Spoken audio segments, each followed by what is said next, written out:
Hello, welcome back to everyone. YouTube का Medicology nursing services के YouTube channel पर आप सभी लोगों का स्वागत है।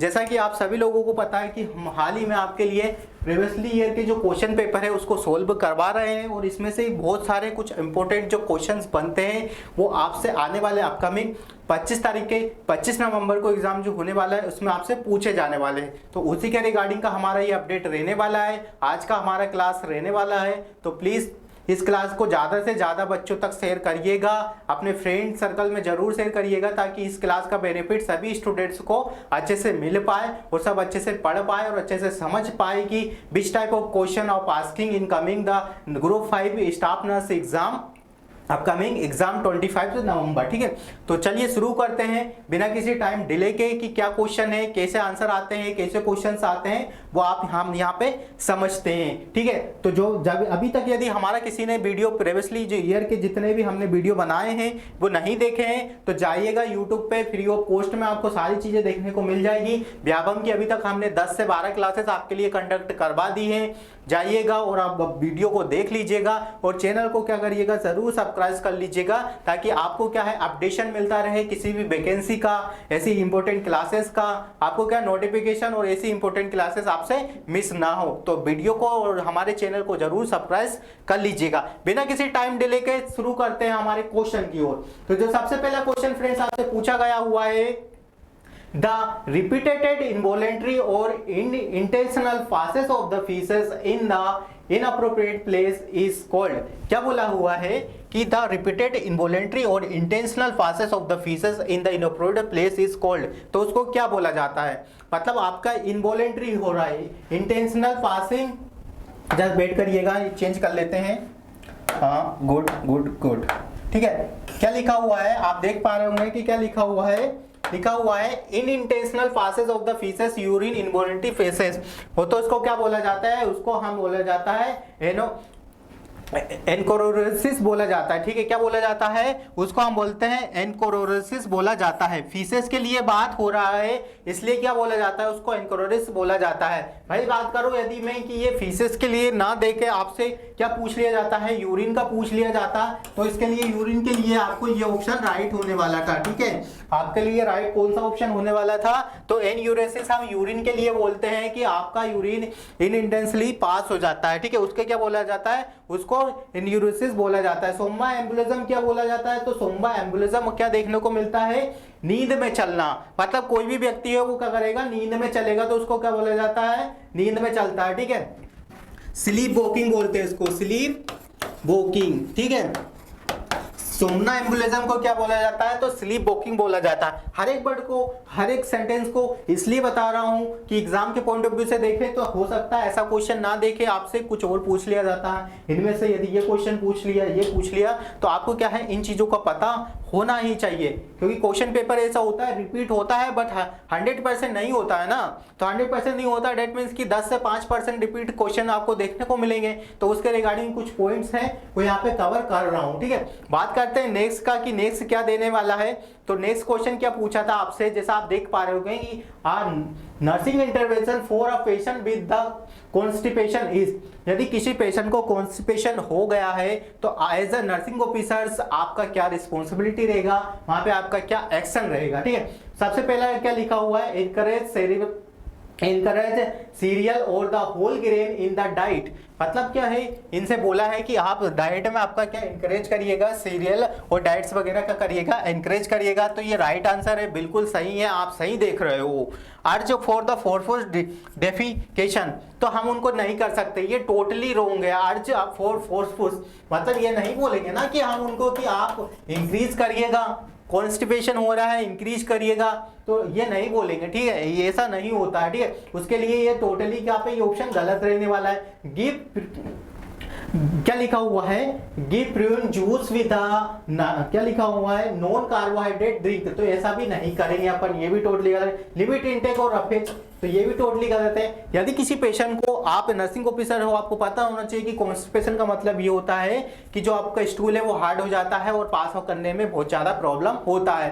तो हम क्या करेंगे, डाइट पेशेंट को प्रोवाइड करेंगे। डाइट क्या देंगे हम पेशेंट को, एनकरेज सीरियल और whole grain in the diet कर देंगे। मतलब उसको ऐसा डाइट देंगे जो फाइबर रिच रिच डाइट हो, ठीक है। फाइबर रिच डाइट में आपको क्या कर सकते हो, आप क्या कर सकते हो, पपीता दे सकते हो, या डाइट में आपसे कुछ पूछा जाए फाइबर रिच क्या है उसको पेशेंट को देंगे, जिससे क्या उसका स्टूल सॉफ्टनेस होगा और वो अच्छे से क्या करेगा, अच्छे से आपका स्टूल पास आउट कर देगा। और यदि हम इसको भी नहीं देते हैं तो हम फिर क्या करेंगे, हम अपने पास जो मेडिकल यूज होता है हम उसका यूज करेंगे, हम उसको एनीमा प्रोवाइड कर देंगे, ठीक है, ठीक है, एनीमा उसको लगा देंगे, तो जिससे क्या होगा कि उसका स्टूल है जो क्या होगा, सॉफ्टनेस हो जाएगा, ठीक है। बात करें हम नेक्स्ट क्वेश्चन का, तो नेक्स्ट क्वेश्चन क्या बोल रहा है, नेक्स्ट क्वेश्चन बोल रहा है कि लिखा हुआ है, जैसा आप देख पा रहे होंगे, क्या लिखा हुआ है, under special nutrition programme the daily calories receive by mother, ठीक है। अंडर न्यूट्रिशन प्रोग्राम की बात कर रहे हैं हम, अंडर न्यूट्रिशन प्रोग्राम की बात कर रहे हैं हम, special nutrition programme daily calorie receive by the mother is,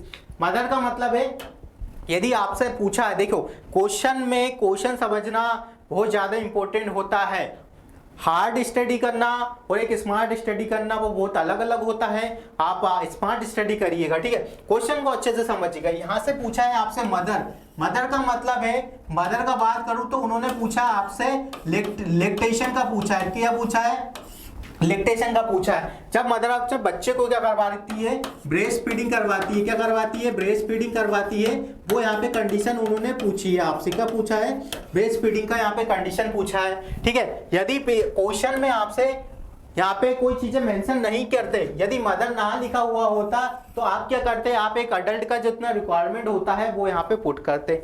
अब मदर का पूछा है तो मदर में हम क्या करते हैं, मैं आपको डिस्क्राइब करते तो यहाँ पे राइट आंसर तो आप देख पा रहे होंगे, बट ये राइट आंसर क्यों आता है, कैसे आता है, ये चीजें पता होना चाहिए। जो राइट आंसर इसलिए है कि यदि लेडी प्रेग्नेंट होती है फ्रेंड्स, तो यदि लेडी प्रेग्नेंट होती है, इन प्रेगनेंसी की बात करूं तो मैं उसका कितना कैलोरी एक्स्ट्रा होता है, तो उसको 300 कैलोरी हम क्या करते हैं, एक्स्ट्रा देते हैं, ठीक है, कितना देते हैं, तो 300 कैलोरी एक्स्ट्रा देते हैं। यदि बात करूं मैं लैक्टेशन का बात करूं तो हम उसमें क्या करते हैं, 500 कैलोरी और एड ऑन करते हैं, ठीक है। क्यों एड ऑन करते हैं, ताकि बच्चे को अच्छे से अच्छा न्यूट्रिशन मिल पाए, क्योंकि बच्चे को क्या होता है, बच्चे को जो भी न्यूट्रिशन मिलना होता है वो अपनी मदर के थ्रू ही मिलता है, तो मदर की बॉडी को क्या है, ज्यादा रिक्वायरमेंट लगेगा, कैलोरीज का ज्यादा रिक्वायरमेंट लगेगा, और भाई बात करूं तो प्रोटीन का भी ज्यादा रिक्वायरमेंट लगता है। भाई बात करूं यदि प्रेग्नेंट लेडी है तो उनको यदि हम प्रोटीन देते हैं तो प्रोटीन कितना हम एक्स्ट्रा में देते हैं, बताइएगा फ्रेंड कि कितना प्रोटीन हम इनको एक्स्ट्रा में देते हैं, तो बताइएगा। यदि हम लैक्टेशन की बात करूं तो 25 ग्राम जो प्रोटीन होता है हम उसको ऐड करके देते हैं, ठीक है। और भाई बात करूं, ये हो गया लैक्टेशन का हो गया, ठीक है, लैक्टेशन का हो गया। भाई बात करूं यदि हम प्रेग्नेंट लेडी का बात करूं तो 14 जो 15 होता है, 15 ग्राम यूनिट प्रोटीन होता है हम उसको एक्स्ट्रा में देते हैं, ठीक है, क्या देते हैं, एक्स्ट्रा में देते हैं। तो आई होप आपको ये चीजें अच्छे से क्लियर हो गई होगी कि कितना प्रोटीन देते हैं और क्यों देते हैं और किस लिए देते हैं, ठीक है, ये चीजें आपको क्लियर हो गई होगी। चलते हैं नेक्स्ट क्वेश्चन पे। नेक्स्ट क्वेश्चन क्या रहने वाला है, जो नेक्स्ट क्वेश्चन हमारा रहने वाला है वो क्या रहने वाला है, जो नेक्स्ट क्वेश्चन है हमसे पूछा गया था, bed strength of, very good question, bed strength of community health centre, very very good question. क्या लिखा हुआ है आप देख पा रहे होंगे कि bed strength of the community health centre is, तो यहाँ पे बेड स्ट्रेंथ आपसे पूछा है कि एक कम्युनिटी है, मतलब कम्युनिटी है, सीएससी जिसको बोला जाता है, इसको शॉर्ट फॉर्म में कभी कभी आपसे फुल फॉर्म पूछ लिया जाता है कि सीएससी किसे कहा जाता है, तो आपको पता होना चाहिए कि बेड कम्युनिटी कितना होता है। तो एक सीएससी की बात करूं तो सीएससी पे कितना होता है आपका 30 देखने को मिलता है, 30 देखने को मिलता है, ठीक है, कितना देखने को मिलता है 30।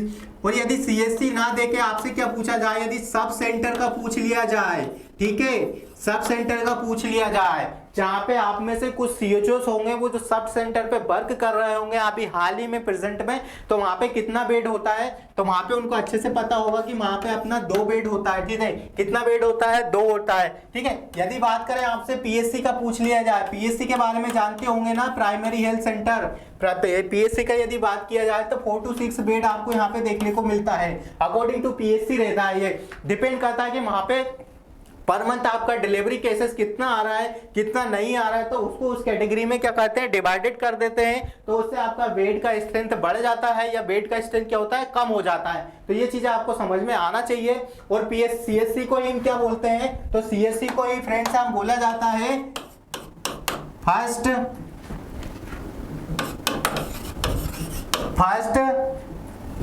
रेफरल यूनिट, ठीक है। ओके फ्रेंड्स, वेट करिएगा 1 मिनट। हेलो,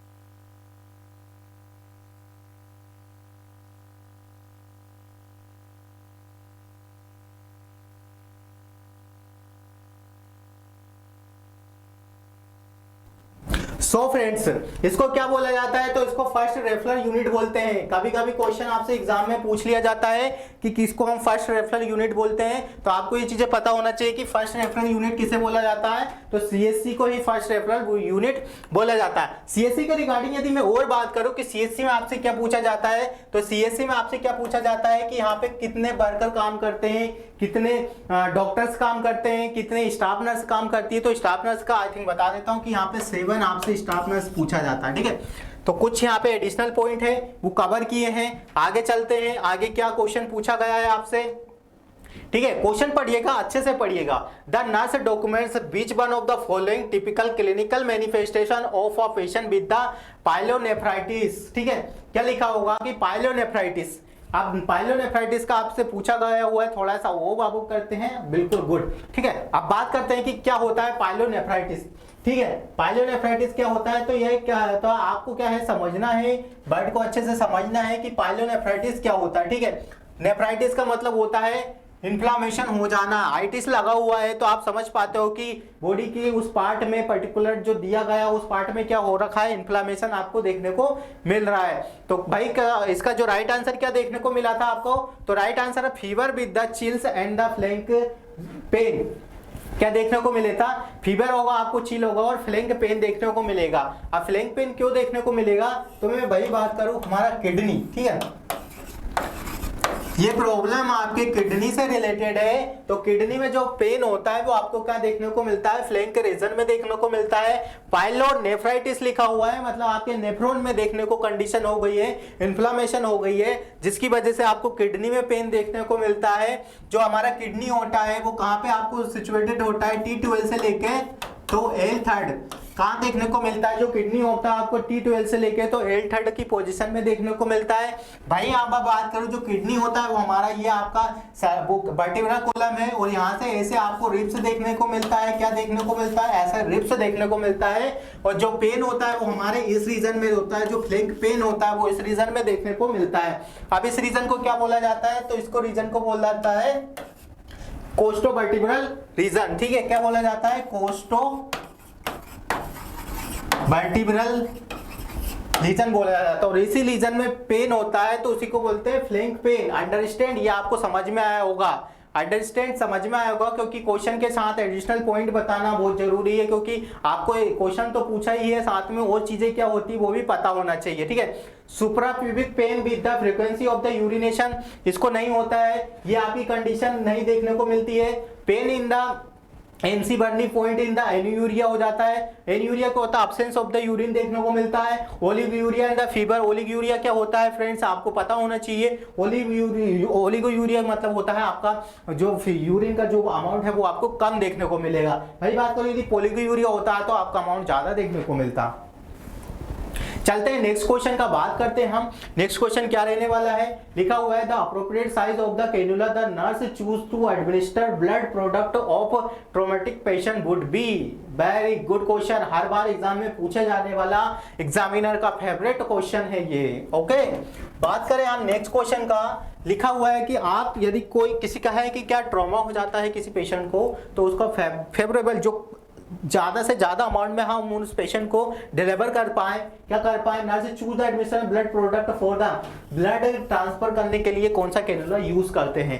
मैं बताऊं, जो 20 गोज का होता है वो कम होता है, जिसका गोज होता है, इसका मतलब ये होता है, जो फ्रेंच होता है, क्या मतलब होता है कि जो इसका साइज होता है ना, वो साइज इसमें आपको ऐसा देखने को मिलेगा जितना कम नंबर का होगा। जैसे मैं साइज बताऊं आपको 26, 24, 22, 20 होता है, और देन बात करें हम भाई 18 होता है, 16 होता है। ओके, बात करें हम ऐसे तो जो सबसे 26 नंबर का होता है वो सबसे ही छोटा, उसका जो डायमीटर देखने को मिलेगा वो कम देखने को मिलेगा। क्या देखने को मिलेगा, उसका जो डायमीटर होता है ना वो बहुत छोटा होता है। ठीक है, बहुत छोटा होता है, डेट मीन्स की वो क्या होता है, वो छोटा देखने को मिलेगा। जिससे क्या होता है, हम इसको कहाँ कहाँ यूज करते हैं, तो इसको हम चिल्ड्रन वगैरह में ज्यादातर यूज करते हैं, जिनका ज्यादा प्रॉब्लमेटिक हो रहा है कंडीशन, उसके लिए यूज करते हैं। ठीक है, बात करूं इसका भी आपको छोटा देखने को मिलता है। भाई बात करूं 22 का भी आपको देखने को मिलता है, थोड़ा सा धीरे धीरे क्या ये फिर बड़ा होने लगता है, अंदर का जो इसका डायमीटर का साइज क्या है बड़ा होने लगता है। इसको हम 22 को अडल्ट में यूज करते हैं, यूनिवर्सल भी बोला जाता है। 20 का बात करें तो इसका भी आपको क्या देखने को मिलेगा, और बड़ा देखने को मिलेगा।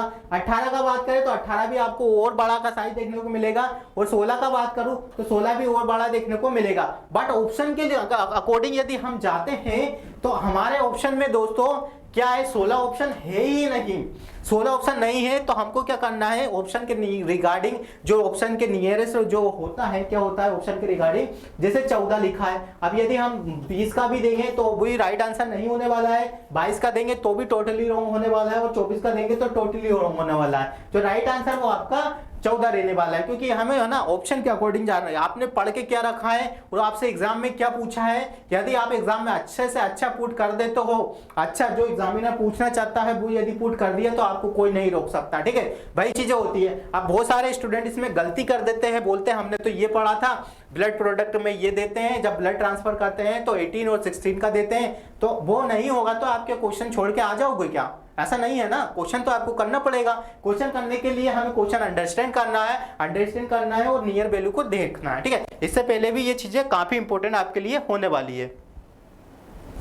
बात करते हैं हम नेक्स्ट क्वेश्चन का, मूव करते हैं। नेक्स्ट क्वेश्चन क्या पूछा है आपसे, 7th नंबर का, intraperitoneal chemotherapy will be delivered by, ठीक है। इंट्रापेरिटोनियल क्या लिखा हुआ है, intraperitoneal chemotherapy will be delivered by, intraperitoneal cavity होता है वो किसके द्वारा हम डिलीवर करते हैं, ठीक है, किसके द्वारा करते हैं। तो बहुत अच्छा क्वेश्चन है, इंट्रापेरिटोनियल कैविटी, ठीक है। मतलब बात करें हम इंट्रापेरिटोनियल कैविटी, आपकी बॉडी में कितना कैविटी पाया जाता है, तो बॉडी में 4 कैविटी आपको देखने को मिलता है। क्रेनियल कैविटी है ना, थोरेसिक कैविटी, तीसरा बात करें अब्डोमिनल कैविटी, फोर्थ वन का बात करें पेल्विक कैविटी। ओके फ्रेंड्स, ये 4 टाइप की आपकी कैविटी आपकी बॉडी में पाई जाती है ना। तो अब इसमें पूछा है पेरिटोनियल कैविटी कीमोथेरेपी। अब पेरिटोनियल है मतलब आपसे पूछा हुआ है, अब्डोमिनल का मतलब पेट के रिगार्डिंग पूछा हुआ है। हिंदी में मैं बताऊं तो पेट के रिगार्डिंग पूछा हुआ है। तो पेट के रिगार्डिंग यदि आपसे क्वेश्चन में पूछा हुआ था, जो हमारा राइट आंसर कौन सा रहने वाला है, into the abdominal cavity. Okay, जो राइट आंसर रहने वाला है वो क्या रहने वाला है, इनटू द अब्डोमिनल कैविटी। इसका राइट आंसर आपको देखने को मिलेगा। जो राइट आंसर यहाँ पे पुट करिएगा, इनटू द वीनस नहीं होता है, इनटू द हार्ट नहीं होता है। देन बात करें लंग्स में भी नहीं होता है, लंग्स में आपको आरएफटी वगैरह एलएफटी ये देखने को मिलता है। यदि हम हार्ट की बात करें तो आपको उसमें कैथेटराइजेशन देखने को मिलता है, उसमें ऐसा कुछ नहीं होता है कि उसमें हम पेरिटोनियल हो, मतलब ऐसा कुछ भी नहीं होता है, ठीक है। मूव करते हैं नेक्स्ट क्वेश्चन पे। आई होप आपको एडिशनल चीजें पसंद आ रही होगी। यदि पसंद आ रही होगी तो वीडियो को लाइक और शेयर जरूर करिएगा, और अपने फ्रेंड सर्कल में जरूर शेयर करिएगा। इस मेहनत को जरूर लाइक करिएगा। बात करें हम 8th नंबर का जो क्वेश्चन है, क्या लिखा हुआ है, क्या लिखा हुआ है, permanent article item in unit is called, permanent article item इस यूनिट इज कॉल्ड क्या कहा जाता है, तो उसको क्या बोला जाता है, इक्विपमेंट्स कहा जाता है, ठीक है। स्टॉक होता है, स्टॉक भी करते हैं हम, इन्वेंटरी वगैरह में क्या करते हैं, स्टॉक करके रखते हैं, हमारे आर्टिकल्स वगैरह को स्टॉक करके रखते हैं। मटेरियल होता है, रिसोर्स होता है, बट जो इक्विपमेंट होता है उसको हम परमानेंटली क्या करते हैं, स्टोर करके रखते हैं, ठीक है। इक्विपमेंट्स होता है क्योंकि काफी कॉस्टली देखने को मिलता है, इसलिए उसको क्या करते हैं, स्टोर करके रखते हैं, ठीक है। बात करते हैं हम 9th नंबर का क्वेश्चन क्या रहने वाला है। जो 9th नंबर का क्वेश्चन है लिखा हुआ है, आप बिल्कुल अच्छे से पढ़िएगा। A method that used for sterilisation of liquid substance, sterilisation of the liquid substance और द फ्लूइड इज कॉल्ड, तो उसको क्या बोला जाता है, वह मेथड है जिसमें हम किसका स्टरलाइजेशन करते हैं ऑफ द फ्लूइड सब्सटेंस और फ्लूइड का, मतलब स्टरलाइजेशन मतलब फिल्ट्रेशन कर रहे हैं, that means called filtration, right will be answer. Okay, तो फिल्ट्रेशन इसका राइट आंसर आपको देखने को मिलेगा।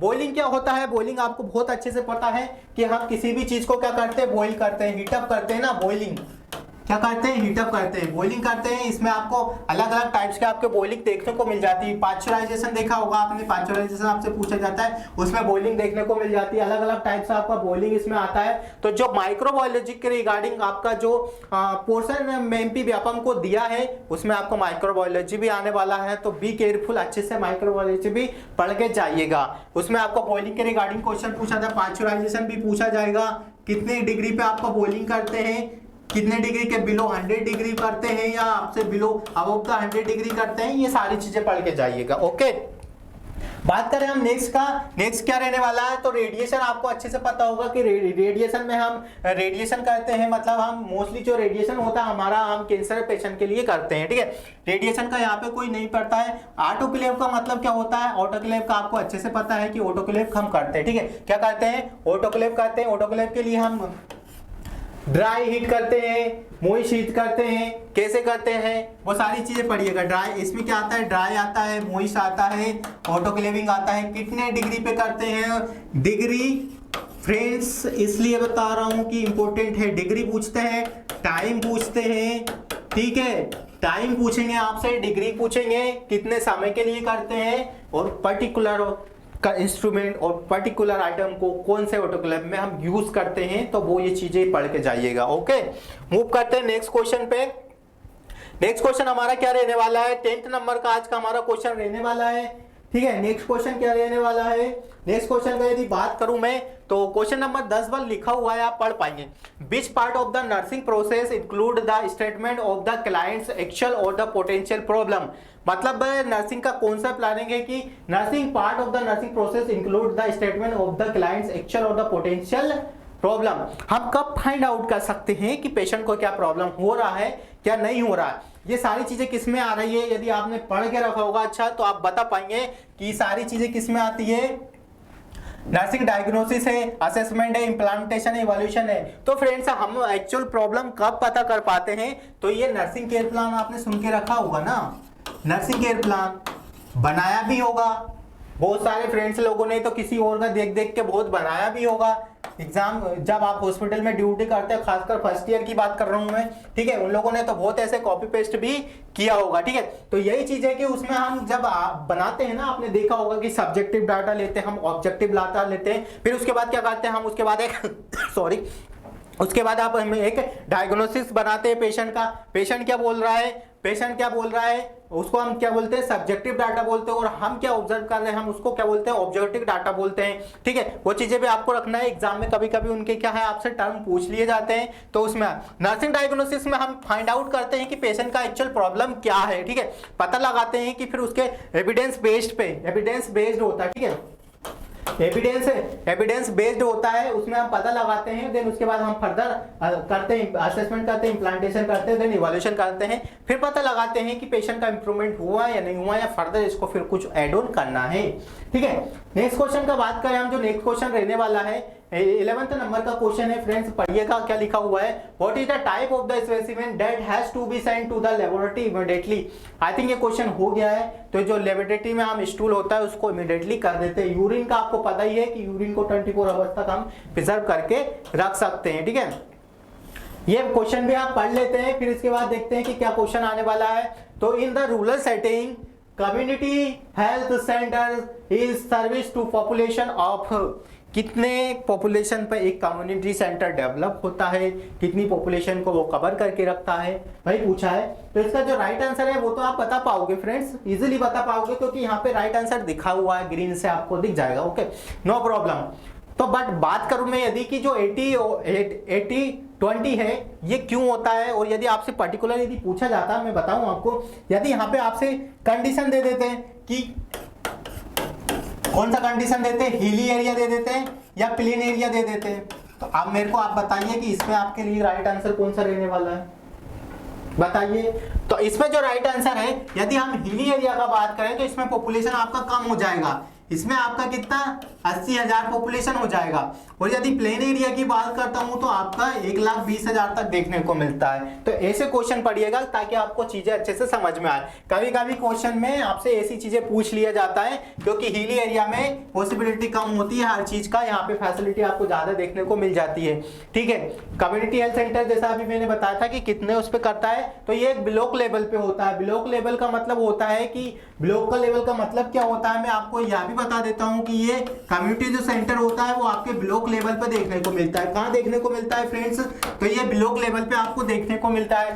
ब्लॉक लेवल का मतलब क्या होता है, मतलब ये 100 विलेजेस के मिलकर बनता है। ठीक है, 100 विलेज, ठीक है, 100 विलेज से मिलकर बनता है। ठीक है, 100 विलेज से मिलकर बनता है, उसी को हम एक ब्लॉक बोला जाता है। कभी कभी एग्जाम में आपसे ऐसा पूछ लिया जाता है कि ब्लॉक क्या होता है, तो आप एग्जाम के पॉइंट ऑफ व्यू से पढ़ें तो आप ब्लॉक के बारे में भी बता सकते हो कि ब्लॉक क्या होता है।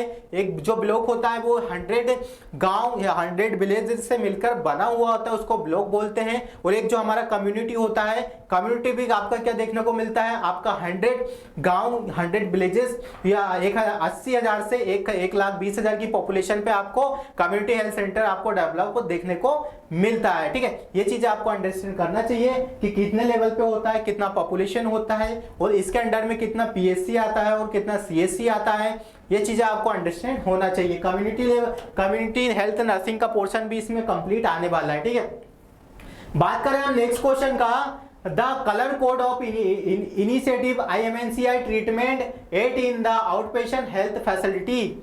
ठीक है, क्या लिखा हुआ है पढ़िएगा, बहुत अच्छा क्वेश्चन है ये, IMNC के रिगार्डिंग है।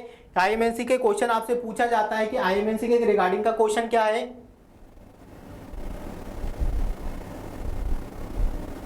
ठीक है, बात करें हम IMNC का जो होता है वो क्या होता है, इंटीग्रेटेड मैनेजमेंट न्यूनेटल क्या रहता है, इसका जो फुल फॉर्म होता है वो आपको अच्छे से पढ़ना है। ठीक है, अच्छे से जानना है क्या होता है। I think integrated management neonatal child या चिल्ड्रन इलनेस का, इसके रिगार्डिंग इसका जो राइट आंसर वो देखने को मिलेगा, तो आप इसको पढ़ लीजिएगा अच्छे से।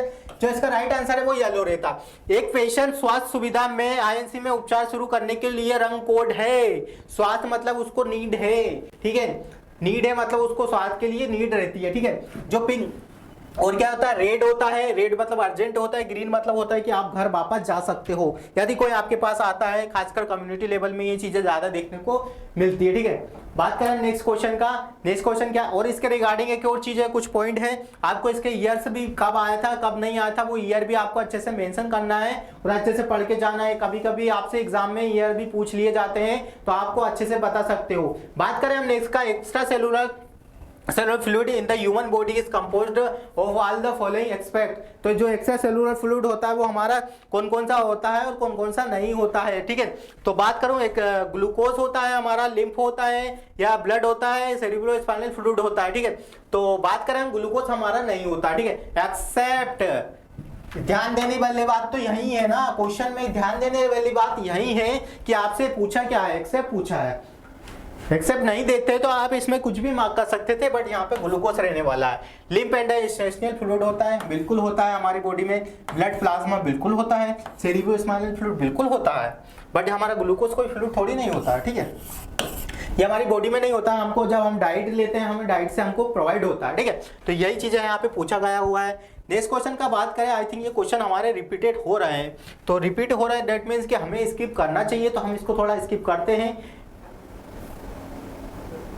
ओके, ये क्वेश्चन भी पहले रिपीट हो गया था आई थिंक। चलिए बात करते हैं नेक्स्ट क्वेश्चन का और क्या क्या रहने वाला है। तो नेक्स्ट क्वेश्चन बात करते हैं, हाँ ठीक है, ये क्वेश्चन नहीं हुआ आई थिंक, तो लिखा हुआ है 23 नंबर का जो क्वेश्चन है, आप pregnant state both present and the past irrespective of the period of gestation, तो उसको क्या बोला जाता है, तो उसको क्या बोला जाएगा, तो उसको बोला जाएगा ग्रेविडा। ग्रेविडा इसका राइट आंसर रहने वाला है। ग्रेविडा का राइट आंसर क्यों रहने वाला है, तो जो ग्रेविडा होता है वो क्या होता है, आपकी पास्ट और प्रेजेंट, पास्ट और प्रेजेंट प्रेगनेंसी, ठीक है, पास्ट और प्रेजेंट प्रेगनेंसी काउंट करता है, ठीक है, काउंट करता है, उसको क्या बोलते हैं, ग्रेविडा। आपने सुन के रखा होगा G0, G1, G2 score, G3, ऐसे ऐसे सुन के रखा होगा ना स्कोर। वही चीजें होती है ये कि पास्ट एंड प्रेजेंट प्रेगनेंसी आपको काउंट करके रखता है, उसको हम क्या बोलते हैं, ग्रेविडा बोला जाता है। यहाँ से एक बहुत ही इंपॉर्टेंट क्वेश्चन बनता है जो हर एग्जाम में आपसे पूछा जाता है कि कभी कभी आपसे क्या पूछा जाता है, देखिए आपसे कभी कभी पूछा जाता है कि T1 या फिर L3 स्कोर पूछा जाता है ना, स्कोर ग्रेविडा स्कोर कितना है, मल्टीपेरा है, प्राइमरी है, अबॉर्शन कितने हुए हैं, लाइव बर्थ कितना है, जो एक कंप्लीट आता है ना आपका, वो आपसे क्वेश्चन पूछा जाता है, तो वो क्वेश्चन भी आप क्या करिएगा, पढ़ के जाइएगा, है ना।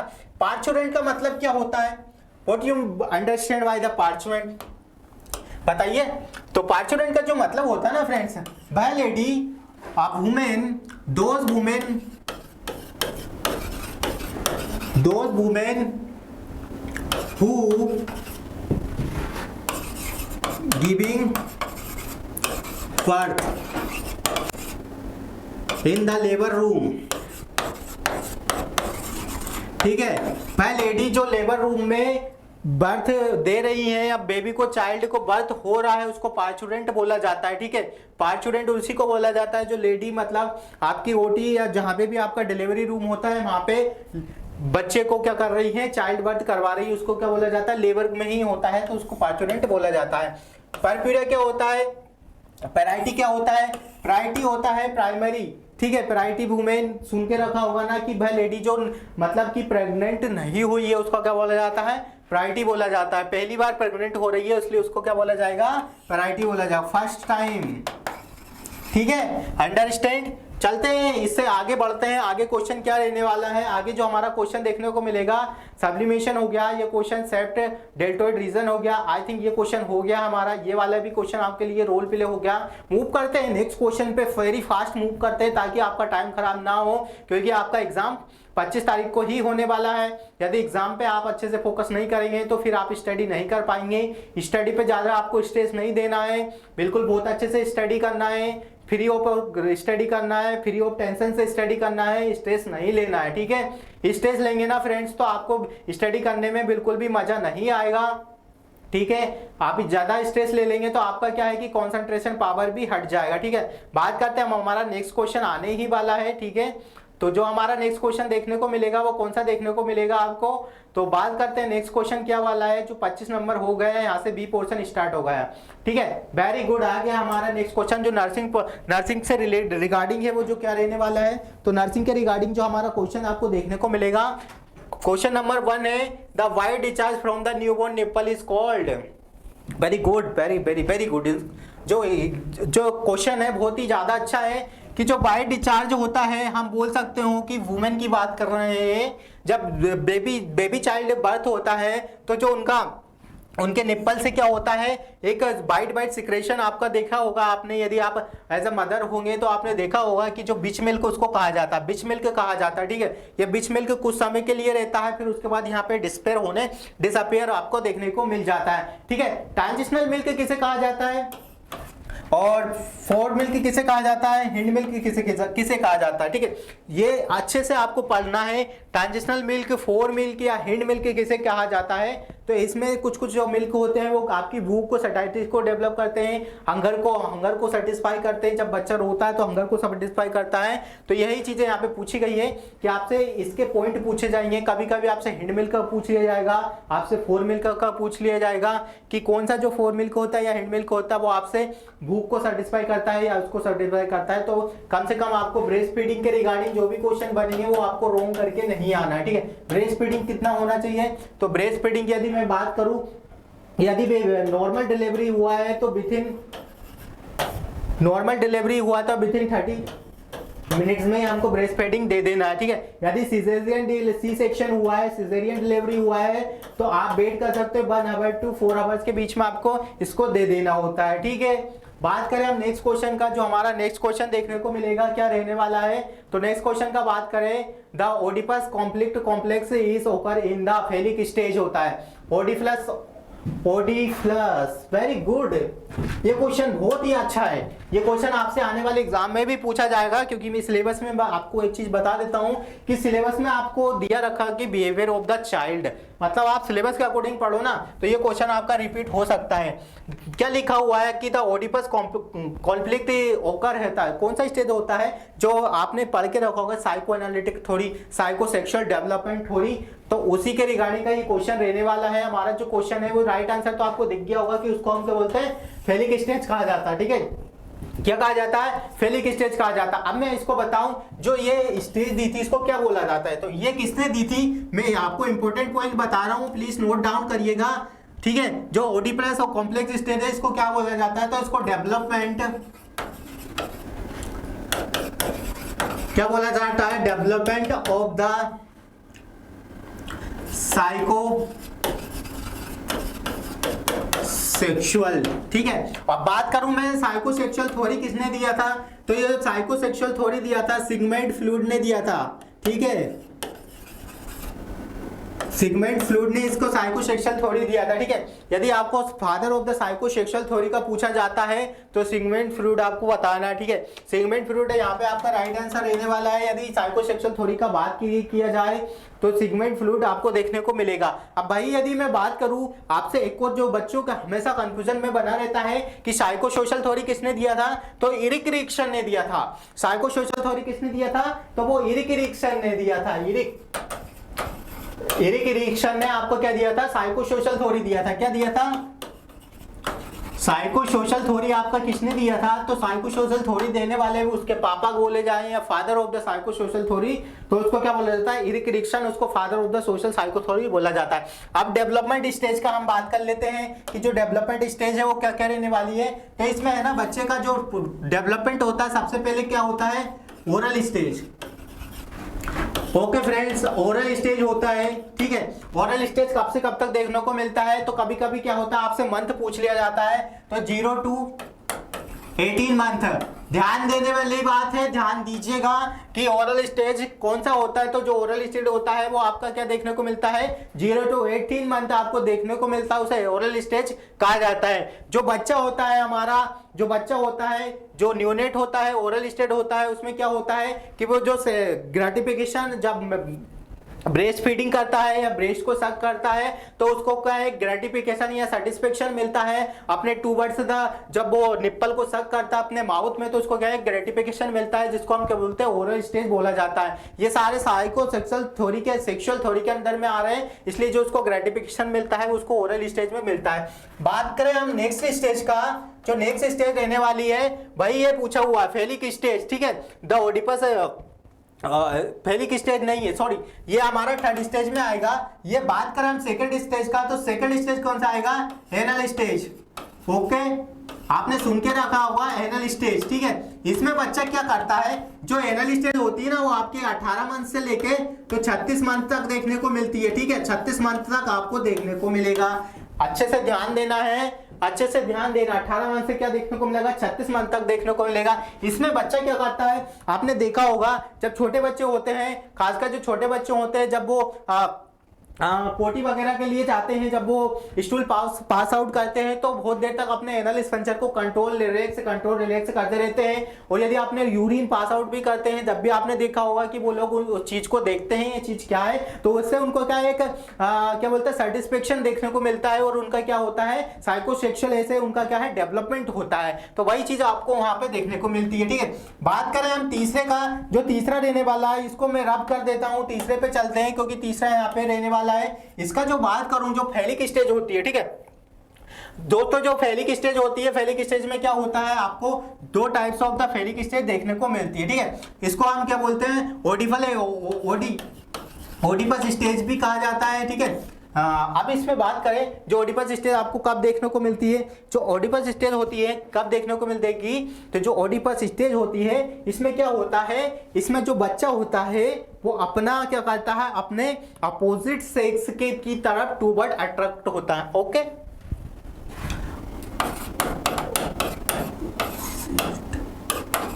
अपोजिट सेक्स, ठीक है, मतलब जो मैं सिंपल लैंग्वेज में बताऊं तो जो मदर यदि बेबी चाइल्ड होगा या मेल चाइल्ड होगा तो वो अपनी मम्मी की तरफ ज्यादा अट्रैक्ट होता है। वही बात करें यदि फीमेल चाइल्ड होगा, जो फीमेल बेबी होगा, वो क्या करेगा, अपने फादर की तरफ ज्यादा अट्रैक्ट होता है। तो उसी को बोला जाता है ओडिपस कॉम्प्लेक्स बोला जाता है। और इसमें एक इलेक्ट्रा कॉम्प्लेक्स होता है और एक ओडिपस कॉम्प्लेक्स होता है। इलेक्ट्रा होता है, ये ओडिपस इसीलिए कहा जाता है कि जो बेबी होता है, कौन सा बेबी होता है, मतलब मेल बेबी, ठीक है, मेल बेबी अट्रैक्ट या मेल बेबी टूवर्ड्स मदर, उसको हम बोलते हैं ओडिपस बोलते हैं। और भाई बात करूं यदि फीमेल है तो वो क्या करेगी, उसको इलेक्ट्रा कॉम्प्लेक्स बोला जाता है, ठीक है, उसको क्या बोला जाता है, इलेक्ट्रा कॉम्प्लेक्स बोला जाता है। वो क्या करता है, उसमें जो गर्ल्स होती है, वो गर्ल्स बेबी होता है, वो क्या करता है, वो गर्ल्स बेबी होता है, वो अपने फादर की तरफ ज्यादा अट्रैक्ट होता है, ठीक है।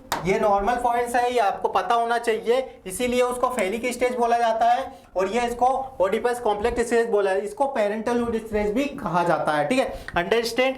देन बात करूं ये आपको कब देखने को मिलता है, तो ये आपको देखने को मिलता है 3 to 6 ईयर, ठीक है, 3 to 6 ईयर में आपको देखने को मिल जाता है, ठीक है। यहाँ पे ओडिपस स्टेज हो गई, फेलिक स्टेज हो गई। देन बात करें हमारा और कौन सा स्टेज देखने को मिलता है, हमारा एनल स्टेज हो गई, एक स्कूलिंग स्टेज आता है, ठीक है, उसको क्या बोला जाता है, स्कूलिंग स्टेज बोला जाता है, ठीक है।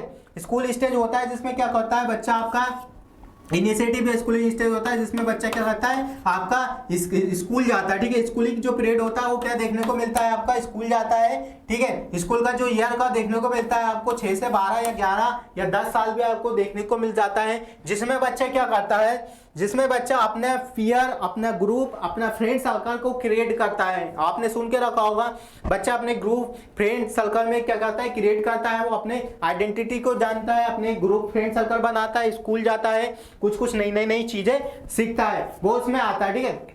तो वो स्टेज यहाँ पे देखने को मिलती है, वो अपने से उसमें क्या होता है कि बच्चा अपने सेम सेक्स की तरफ क्या करता है, टूवर्ड जाता है। जैसा मेल बॉय होगा तो वो मेल फ्रेंड से ही बनाएगा, देखा होगा। यदि फीमेल बॉय होगा, सॉरी फीमेल गर्ल होगी तो अपनी फ्रेंड सर्कल जो होगा उनका ऑब्वियसली देखा होगा, तो जो फीमेल सर्कल होती है उनका जो ग्रुप होता है वो फीमेल ही होता है। तो वो चीजें यहाँ पे होती है, ठीक है। अब बात करें हम नेक्स्ट का, जो नेक्स्ट स्टेज देखने को मिलती है वो जेनाइटल स्टेज देखने को मिलती है। जेनाइटल स्टेज कहाँ होती है, जो जेनाइटल स्टेज आप बता सकते हो, जो जेनाइटल स्टेज होती है वो आपकी अडल्टहुड स्टेज होती है, ठीक है, अडल्टहुड स्टेज होती है, ठीक है।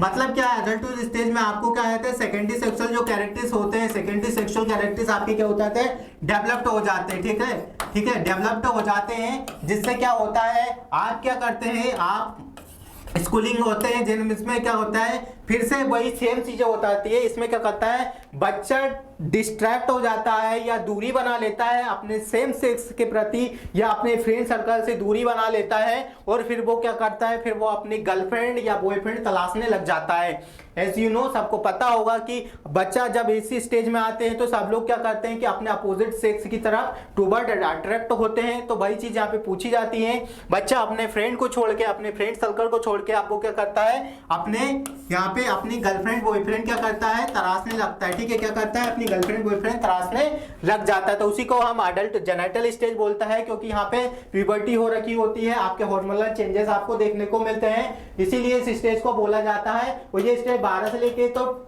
20 ईयर तक आपको देखने को मिलता है। तो ये स्टेजेस से कुछ आपको पॉइंट्स है, एडिशनल चीजें हैं, आपको पता होना चाहिए कि हम, क्योंकि एग्जाम में जो क्वेश्चन बनते हैं ना वो आपके ये सारों स्टेज से पूछ लिए जाते हैं, ठीक है। चारों स्टेज से आपको एग्जाम में क्वेश्चन क्या देखने को मिल सकता है। तो आपको क्या है कि एग्जाम के पॉइंट ऑफ व्यू से सारी स्टेज का पता होना चाहिए, जो स्टेज होती है और जो चारों स्टेज आपको देखने को मिलती है। ये चारों स्टेज साइको सोशल एक्टिविटी में भी कॉमन होती है, ठीक है। साइको सोशल जो हमारा होता है, जो हमें इरिक इरिक्सन ने दिया है, उसका कंपैरिजन हम इन 5 स्टेज से भी करते हैं। तो आपको ये चीजें ध्यान रखना है, जब भी एग्जाम होगा तो आपसे ये चीजें पूछी जा सकती है कि कौन सी स्टेज में क्या होता है, बच्चे का कब डेवलपमेंट होता है, किस स्टेज में होता है, ठीक है। बात करें हम नेक्स्ट क्वेश्चन का, जो नेक्स्ट क्वेश्चन दिया है, आप पावर क्या लिखा है, powerful design for the testing hypothesis of the casual relationship among variables. Very good question है ये, क्योंकि ये रिसर्च का क्वेश्चन है, ठीक है। रिसर्च के क्वेश्चन, मैनेजमेंट के क्वेश्चन, एडमिनिस्ट्रेशन के क्वेश्चंस पूछे ही जाना है, आप पढ़िएगा अच्छे से। तो क्या लिखा हुआ है, a powerful design for testing hypothesis. Hypothesis का मतलब क्या होता है, हम अज्यूम कर लेते हैं, ठीक है, क्या कर लेते हैं, स्टडी से पहले ही पता लगा लेते हैं कि इसका आउटकम क्या रहने वाला है। Hypothesis, null hypothesis, zero hypothesis, one hypothesis आपको देखने को मिलता है। कभी कभी आपसे डेफिनेशन भी पूछ लिया जाता है। Casual relationship between among the variable. Variable क्या होता है, वेरिएबल वो होता है टूल्स वगैरह जो हम कंडक्ट कर लेते हैं, स्टडी करते हैं, तो उसको क्या हो जाता है, टू डू एक्सपेरिमेंटल रहने वाला है। इसका आंसर क्या रहने वाला है, टू डू एक्सपेरिमेंटल। क्योंकि जो वेरिएबल होता है आपका देखा होगा आपने, डिपेंडेंट वेरिएबल होता है, नॉन डिपेंडेंट वेरिएबल आपको देखने को मिलता है, ठीक है। डिपेंडेंट वेरिएबल होता है और एक नॉन डिपेंडेंट वेरिएबल होता है, ठीक है। क्या होता है, नॉन डिपेंडेंट वेरिएबल आपको देखने को मिलता है। इन चीजों का बाद में आपको पता होना चाहिए। तो सर्वे नहीं होता है, सर्वे नहीं होता है, केस स्टडी नहीं होता है, एपिडेमियोलॉजिकल नहीं होता है। जो हमारा राइट आंसर ट्रू एक्सपेरिमेंटल रहने वाला है, ठीक है। कैजुअल रिलेशनशिप होता है, मतलब जब हम स्टडी करते हैं फ्रेंड्स, जब हम स्टडी करते हैं या रिसर्च करते हैं, तो जो हमारा हाइपोथेसिस होता है वो हमारे टोटली डिपेंड करता है हमारे वेरिएबल से। वेरिएबल से यदि आपके सही होंगे या आपने सही चूज किए हैं, तो जो आपका हाइपोथेसिस है या आपका जो प्रेडिक्शन है वो आपका सही साबित होगा, ठीक है। बात करें हम नेक्स्ट क्वेश्चन का, नेक्स्ट क्वेश्चन क्या रहने वाला है, तो बात करें हम what assessment data would indicate a potential complication associated with the skin on an adult. क्या लिखा हुआ है, क्या लिखा है, ओल्डर अडल्ट, मतलब यहाँ पे किसी ओल्ड एज पर्सन का पूछा गया हुआ है। विच assessment data would indicate a potential complication associated with the skin of an older adult.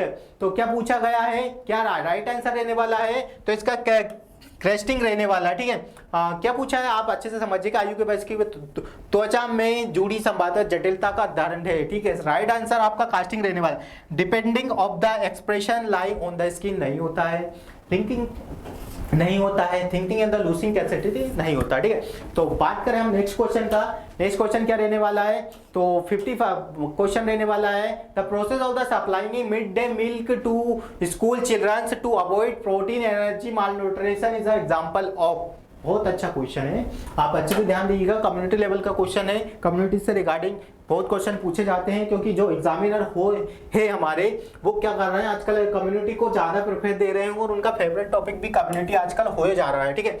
तो बात करें हम मिड डे मील का प्रोग्राम, आपसे पूछा गया है कि मिड डे मील प्रोग्राम में आपको जो आप न्यूट्रिशन चिल्ड्रन को देते हैं को अवॉइड प्रोटीन एनर्जी माल न्यूट्रिशन के लिए कौन सा हम प्रोटीन इसमें देंगे। तो बात करें जो राइट आंसर प्राइमरी प्रिवेंशन, ठीक है, क्या रहने वाला है, प्राइमरी प्रिवेंशन रहने वाला है। इसमें दो क्वेश्चन आपके इनपुट हो रहे हैं, दो क्वेश्चन आपसे पूछे गए हैं। एक तो उन्होंने क्या पूछ लिया आपसे, मिड डे मील बारे में आपको नॉलेज है या नहीं है, ठीक है। नेक्स्ट क्वेश्चन क्या पूछ लिया है कि वो किस टाइप का प्रिवेंशन देखने को मिलेगा। तो यहाँ पे आपके दो क्वेश्चन कवर हो जाएंगे। The process of the supplying mid day meal program, ठीक है। मिड डे मील जो प्रोग्राम है हमारा वो कब आया था, हमारा 1995 या 1990 में देखने को मिला, 93 में आपको देखने को मिलेगा। तो स्कूल चिल्ड्रन गाइड, तो जो इसका पर्पस होता है जो मिड डे मील प्रोग्राम का, कभी कभी आपसे क्या पूछा जाता है कि व्हाट इज द पर्पस, ठीक है। पर्पस आपसे मिड डे मील प्रोग्राम का कभी कभी पूछा जाता है। तो इसका पर्पस है ना एक ही ओनली होता है, जो पर्पस होता है वो क्या होता है, मिड डे मील प्रोग्राम का पर्पस आपको क्या होता है, स्कूल में क्या करवाने के लिए, बच्चों की स्ट्रेंथ बढ़ाने के लिए रहता है, ठीक है। बच्चों में स्ट्रेंथ बढ़ाने के लिए मिड डे मील प्रोग्राम यहाँ पे कंडक्ट करवाया गया था by the government of India, ठीक है। उसी के लिए ये देते हैं, ठीक है। और प्रोटीन एनर्जी माल न्यूट्रिशन, प्रोटीन एनर्जी माल न्यूट्रिशन को एग्जांपल है, ठीक है।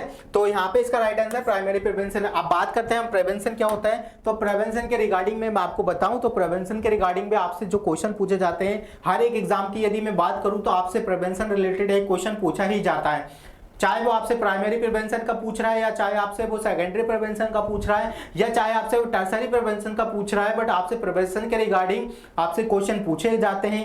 एम्स तक क्वेश्चन आपसे पूछता है, एम्स नॉर्सेट भी आपसे क्वेश्चन पूछता है कि which type of prevention is ये। तो बात करें हम, तो सबसे पहले बात करें जो प्राइमोडियल प्रिवेंशन है ना फ्रेंड्स, जो प्राइमोडियल प्रिवेंशन है तो होता है वो क्या होता है, जो प्राइमोडियल प्रिवेंशन होता है, मतलब हम बता रहे हैं एक लार्ज ग्रुप वगैरह को बता रहे हैं, क्या दे रहे हैं कि प्राइमोडियल प्रिवेंशन है, मतलब कि बहुत पहले ही हम डिसीज कंडीशन के बारे में बता रहे हैं, जनरल हेल्थ एजुकेशन दे रहे हैं, सारी कंडीशन दे रहे हैं, तो उसको प्राइमोडियल प्रिवेंशन होता है, ठीक है, उसको बता रहे हैं, ठीक है। वो चीजें प्राइमरी प्रिवेंशन में आपको देखने को मिलती है, ताकि उसको नॉलेज हो जाए और वो चीज वो करे ना, उसको प्राइमरी प्रिवेंशन कहते हैं। प्राइमरी प्रिवेंशन क्या है, जैसा मैंने बताया, process of the supplying mid day meal program to children avoid, मतलब किसी चीज को अवॉइड होने से, ठीक है। इसमें क्या होते हैं, हम रिस्क फैक्टर को मिनिमाइज करते हैं, ठीक है। प्राइमरी प्रिवेंशन में आपको क्या करते हैं, इसमें आप हेल्थ एजुकेशन कर सकते हैं, ठीक है, health education, risk factor minimize करते हैं, ठीक है, क्या करते हैं, रिस्क फैक्टर क्या करते हैं, मिनिमाइज करते हैं, ठीक है, रिस्क फैक्टर्स क्या करते हैं, मिनिमाइज करते हैं, ठीक है। उसमें आता है बिल्कुल कंप्लीट तरीके से हम किसी को भी जनरल नॉलेज देते हैं, उसको प्राइमरी प्रिवेंशन कहा जाता है। मैं एग्जांपल का बात करूं, यदि हम किसी को जनरल नॉलेज दें कि गाड़ी चलाते समय आपको क्या करना है, हेलमेट पहनना ही जरूरी है, तो वो किस में आता है, तो वो प्राइमरी प्रिवेंशन के अंडर में आ जाता है, क्योंकि हम उसको रिस्क फैक्टर बना के संबंध में बता रहे हैं कि उसको एक्सीडेंट होगा तो उसको इंजरी वगैरह ना होती है, तो उसको हम बता रहे हैं कि प्राइमरी प्रिवेंशन क्या रहने वाला है, ठीक है। हम डाइट प्लान बताते हैं, हेल्थ एजुकेशन देते हैं, हाइपरटेंशन वाले पेशेंट को भी देते हैं, नहीं हो रखा तो उससे पहले की बात है, ठीक है। बात करें हम नेक्स्ट का सेकेंडरी प्रिवेंशन क्या होता है, तो सेकेंडरी प्रिवेंशन होता है, उसमें क्या करते हैं, early diagnosis and screening treatment वगैरह करते हैं। अर्ली डायग्नोसिस का मतलब क्या होता है, तो अर्ली डायग्नोसिस स्क्रीनिंग ट्रीटमेंट जितने भी होते हैं वो हम इसमें करते हैं। जैसे क्या बोलते हैं, जो अर्ली डायग्नोसिस होता है, अब आप सर्वाइकल कैंसर का क्या करते हैं, स्क्रीनिंग करते हैं, वो उसमें सेकेंडरी प्रिवेंशन में आपको देखने को मिलता है। और भी चीजें इसमें बहुत सारी, जितने भी स्क्रीनिंग होती है, ऑल स्क्रीनिंग, ठीक है, ऑल स्क्रीनिंग टेस्ट होते हैं, वो किस में आते हैं, आपके सेकेंडरी प्रिवेंशन में देखने को मिलते हैं, ठीक है। सेकेंडरी प्रिवेंशन में ऑल स्क्रीन एंड ट्रीटमेंट आपको देखने को मिलता है, ठीक है। और देन बात करें टर्सरी प्रिवेंशन का, तो मतलब डिसीज होने के बाद जो हम रिकवरी करते हैं, पेशेंट का केयर करते हैं, वो आपको इसमें देखने को मिलता है, ठीक है। तो ये चीजें आपको अच्छे से पढ़ के जाना है, क्योंकि एग्जाम में आपसे प्राइमरी प्रिवेंशन और सेकेंडरी प्रिवेंशन से रिगार्डिंग क्वेश्चन पूछे जाते हैं, तो आपको ये चीजें अच्छे से पढ़ के जाना है। एडिशनल चीजें हैं, मैं एडिशनल चीजें हर टॉपिक में इसलिए कवर कर रहा हूँ कि एग्जाम के पॉइंट ऑफ व्यू से यदि मैं देखूं, यदि आप भी देखें, तो आपके लिए काफी इंपॉर्टेंट होने वाला है, क्योंकि क्वेश्चन पेपर ऐसा सेम नहीं आने वाला है, बट लैंग्वेज, क्वेश्चन का पैटर्न, सारी चीजें सेम हो सकती है। ये पूछ लिया जाएगा, ये पूछ लिया जाएगा, ये पूछ लिया जाएगा, तो आपको हर चीज पता होना चाहिए, ठीक है। नेक्स्ट क्वेश्चन पे बात करें, नेक्स्ट क्वेश्चन पे मूव करते हैं। इसमें और भी चीजें पूछी जा सकती है, जो जैसे आपसे पूछा हुआ है कि प्रोटीन एलर्जी, ठीक है, प्रोटीन माल न्यूट्रिशन किसे बोला जाता है, तो इसमें जो प्रोटीन माल न्यूट्रिशन है, आपसे प्रोटीन के बारे में कि प्रोटीन माल न्यूट्रिशन किसकी कमी से होता है, क्वासिक और मरास्कस आपने सुन के रखा होगा ना। जो प्रोटीन की कमी से होता है उसको क्या बोलते हैं, क्वासिओरकर बोला जाता है। वेरी गुड, क्या बोला जाता है, जो प्रोटीन की कमी से होता है उसको हम क्या बोलते हैं, क्वासिओरकर बोला जाता है। क्या बोला जाता है फ्रेंड्स, जो प्रोटीन की कमी से होता है उसको क्वासिओरकर बोला जाता है। याद करने का ट्रिक बता देता हूं, आपने सुन के रखा होगा ना, पीके, पीके वेरी फेमस फिल्म, ठीक है, पीके से आप अच्छे से याद रखिएगा। और जो क्रिकेटर वाले हैं वो पीटर केविंसन, ठीक है, उसके अच्छे से याद रखेगा। देखिएगा, प्रोटीन तो हो गया हमारा प्रोटीन, और के से याद रखेगा क्वासिओरकर, तो इसकी वजह से आप इसको अच्छे से याद रख सकते हैं। और जो हमारा प्रोटीन हो गया और मरास्मर होता है वो हमारा कैलोरी से होता है, ठीक है। तो आप इसको सीएम के से भी याद रख सकते हो, but in the end of बात करूं तो आपको चीजें याद रहना चाहिए, ठीक है। इसमें आपके साइनिक सिम्टम्स है प्रोटीन एनर्जी माल न्यूट्रिशन के, और इसके सारे ही अच्छे से पढ़ के जाना है, किसमें टर्मिंग होता है, किसमें फेस मून होता है, सारे ही, कोई कंफ्यूजन नहीं रखिएगा, ठीक है। नेक्स्ट क्वेश्चन का बात करें, जो नेक्स्ट क्वेश्चन है हमारा कौन सा रहने वाला है, which of the following vaccine is a contraindicated in pregnant women, ठीक है। प्रेग्नेंट वुमेन में कौन सा ऐसा वैक्सीन है वो जो कॉन्ट्राइंडिकेटेड होता है, ठीक है। इसके रिगार्डिंग भी यदि आप हमारे मेडिकोलॉजी नर्सिंग सर्विसेज को यदि फॉलो करते हो ना फ्रेंड्स, तो ऐसे ऐसे कितनी ही पोस्ट हमने है ना अपडेट करके रखा है, बट क्या है कि आपने शायद फॉलो नहीं करा होगा। हम आपको एक चीज बता देते हैं कि जो हमारा मेडिकोलॉजी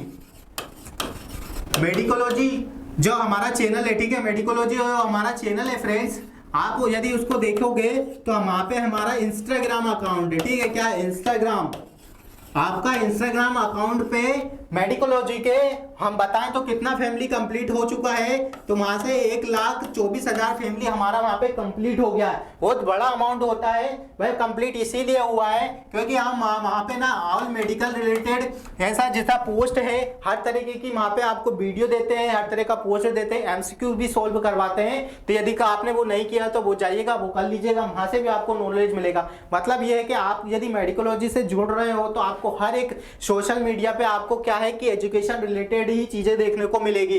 कोई ऐसा पोस्ट नहीं देखने को मिलेगा जो आपको डिमोटिवेटेड करे, हमेशा मोटिवेशन ही मिलेगा, हमेशा लर्निंग वाला ही सोशल प्लेटफॉर्म आपको देखने को मिलेगा। ठीक है, तो ये चीजें हो गई। अब बात करें हम इसमें क्या है कि जो हम लाइव एटेन्यूएटेड वैक्सीन होता है वो हम क्या करते हैं, उसको अवॉइड करते हैं। ठीक है, लाइव एटेन्यूएटेड वैक्सीन होता है वो क्या करते हैं, हम उसको प्रेगनेंसी में क्या करते हैं, अवॉइड करते हैं। ठीक है, सुन के रखा होगा स्ट्रेप्टोमाइसिन।